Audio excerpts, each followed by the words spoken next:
नमस्कार दोस्तों, राहुल गांधी की भारत जोड़ो यात्रा अपने सबसे निर्णायक दौर में है और आज जो तस्वीर सामने उभर कर आई है राजनीतिक तौर पर अब तक की जो तमाम तस्वीरें सामने उभर कर आ रही थी वो सबसे महत्वपूर्ण है। आप इस वीडियो में देख सकते हैं उद्धव ठाकरे के बेटे, पूर्व सीएम उद्धव ठाकरे के बेटे आदित्य ठाकरे भी राहुल गांधी की भारत जोड़ो यात्रा में शामिल हुए। और अगर आप ध्यान से देखेंगे दोस्तों तो राहुल गांधी के कपड़ों पर आप गुलाल देख सकते हैं, उनके बालों में आप गुलाल देख सकते हैं। यानी कि महाराष्ट्र का जो रंग है, महाराष्ट्र का जो एक अंदाज है, एक जो उसकी खुशबू है, वो आप राहुल गांधी के बालों और उनकी टी शर्ट पर देख रहे हैं।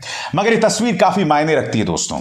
एक तरह से कहा जा सकता है कि आदित्य ठाकरे एक पॉलिटिकल पार्टी के विरासत को आगे बढ़ाने वाले शख्सियत हैं और ऐसा राजनेता पहली बार इस यात्रा में राहुल गांधी के साथ दिखाई दे रहा है। मैं जानता हूं इस वक्त आलोचक क्या कहेंगे। इस तस्वीर को देखकर आलोचक ये कहेंगे कि भाई ये दोनों वंशवाद के प्रतीक हैं। राहुल गांधी राजीव गांधी के बेटे हैं और आदित्य ठाकरे उद्धव ठाकरे के बेटे हैं और बाला साहब ठाकरे के एक तरह से पोते हैं। मगर मैं कुछ और कहना चाहता हूं दोस्तों, आप खुद बताइए, क्या भारतीय राजनीति में वंशवाद पर किसी को भी टिप्पणी करने का अधिकार है? यह वो देश है जहां देश के गृह मंत्री अमित शाह के बेटे राजनीति में नहीं, क्रिकेट में दिखाई देते हैं। क्रिकेट में भारत की एक के बाद एक हार हो रही है, मगर मजाल है कि कोई जय शाह पर उंगली उठा दे। विराट कोहली पर गाज गिरती है, सौरव गांगुली पर भी गाज गिरती है, मगर मजाल है कि कोई जय शाह पर उंगली उठा दे अमित शाह जी के डर से। तो जैसे मैंने कहा ना, वंशवाद पर कहने का अधिकार किसी को नहीं है और आज ये तस्वीर सामने उभर कर आई है। आलोचक ये जरूर कह सकते हैं कि ये वंशवाद की जीती जागती तस्वीर है, मगर राजनीति के लिहाज से मैंने आपसे हमेशा कहा है कि ये यात्रा का एक बहुत ही अहम पड़ाव है। क्यों?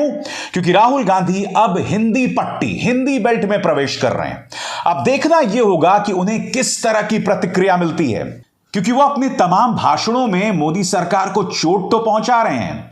वो लगातार जनता से कह रहे हैं कि डरिए मत, क्योंकि अगर आप एक बार डर जाते हैं तो इस डर के जरिए आपके अंदर विभाजन पैदा किया जाता है, हिंदुओं और मुसलमानों को बांटा जाता है, भाई को भाई से लड़ाया जाता है। और राहुल गांधी का कहीं ना कहीं यह मंत्र बन गया है कि डरो मत। और राहुल गांधी किस तरह से बात कह रहे हैं, आइए सुनते हैं। डरो मत, किसी चीज से डरो मत। मैं नरेंद्र मोदी की बात नहीं कर रहा हूं, मैं आरएसएस की बात नहीं कर रहा हूं। जिंदगी में किसी चीज से डरो मत, कभी नहीं डरो। और दूसरी बात सुनो, अगर डरोगे नहीं तो किसी से नफरत करोगे नहीं, हो ही नहीं सकता। तो अपने दिल में से डर को निकाल दो और जो ये देश है इसमें नफरत मत फैलाओ, इसमें भाईचारा और प्यार फैलाओ। देशभक्ति करनी है, देशभक्ति देश को बांटने से नहीं होती। एक तरफ झंडे को सलूट मारा, दूसरी तरफ एक भाई को दूसरी भाई से लड़ा दिया, ये देशभक्ति नहीं है, ये देश को कमजोर करने का काम है। नांदेड़, महाराष्ट्र, हिंदुस्तान के युवा से मेरा एक ही मैसेज है, डरो मत और नफरत को अपने दिल से मिटा दो और देश के लिए काम करो। और बात यहां नहीं रुकी दोस्तों, इसी सभा में उन्होंने अपने ही अंदाज में बताया कि जिस तरह से ट्यूबवेल में जो पंप होता है वो पानी बाहर निकालता है, उसी तरह से आपकी जेब में भी केंद्र सरकार और दो बड़े उद्योगपतियों का पंप लगा हुआ है, जो आपका पैसा, किसान का पैसा जो है अपनी जेब से निकाल रहे हैं। देखिए भाई और बहनों, पैसे की कोई कमी नहीं है इस देश में, पैसे की कोई कमी नहीं है। यहां पे हमारे किसान भाई बैठे हैं ना, आपने पंप देखा है ना, जो ट्यूबवेल वाला पंप होता है, उसको ऑन करते हो पानी निकलता है ना, वैसा ही पंप लगा रखा है। हंसो मत, आपके जेबों में से पैसा निकाल रहा है वो पंप।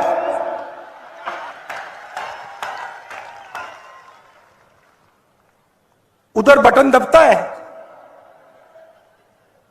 दिल्ली में, बंबई में, मुंबई में बटन दबता है, पंप चालू होता है, किसानों के जेब में से पैसा निकलता है, मजदूरों के जेब में से पैसा निकलता है।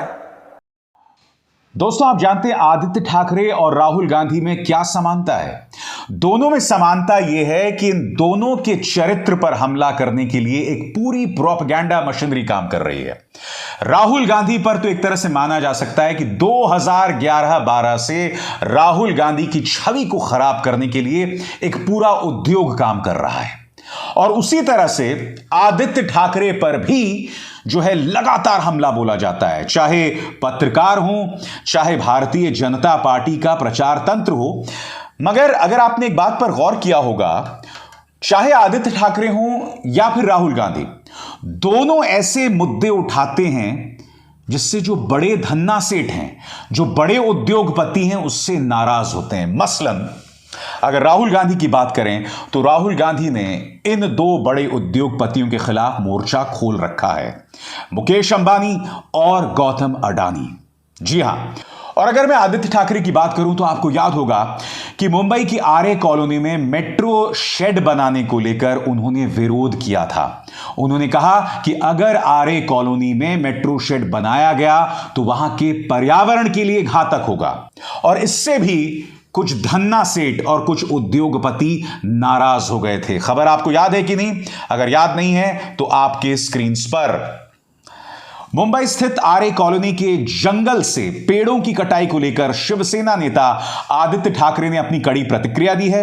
आदित्य ठाकरे ने सरकार के इस फैसले पर कड़ी प्रतिक्रिया देते हुए कहा है कि केंद्र सरकार को अगर आर्य कॉलोनी के जंगल की चिंता नहीं है तो उन्हें पर्यावरण बचाने को लेकर भी नहीं बोलना चाहिए।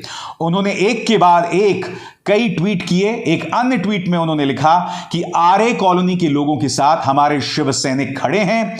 मुझे समझ नहीं आ रहा है कि मुंबई मेट्रो मुंबई निवासियों को अपराधी की तरह उनके साथ क्यों बर्ताव कर रही है, क्यों देख रही है, और उनकी मांगों को क्यों नहीं सुन रही।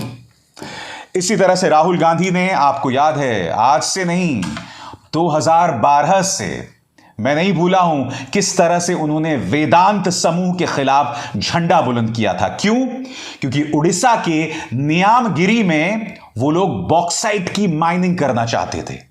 उसी वक्त से दोस्तों जो कॉरपोरेट जगत था वो राहुल गांधी से नाराज हो गया था।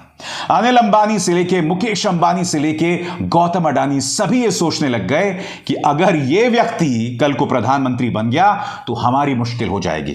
तो इस लिहाज से राहुल गांधी और आदित्य ठाकरे में एक समानता दिखाई देती है, और यही वजह है कि ये दोनों उद्योगपतियों के गले की फांस बने हुए हैं।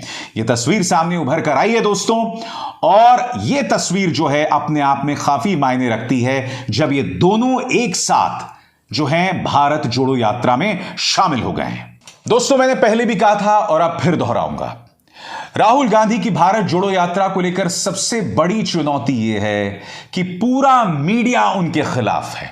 यह ना भूलें, इस देश का आंदोलनों का, यात्राओं का एक लंबा इतिहास रहा है, और जब भी किसी नेता ने, किसी समाज सेवी ने कोई यात्रा निकाली है, कोई आंदोलन किया है, तो मीडिया ने उसका साथ दिया है।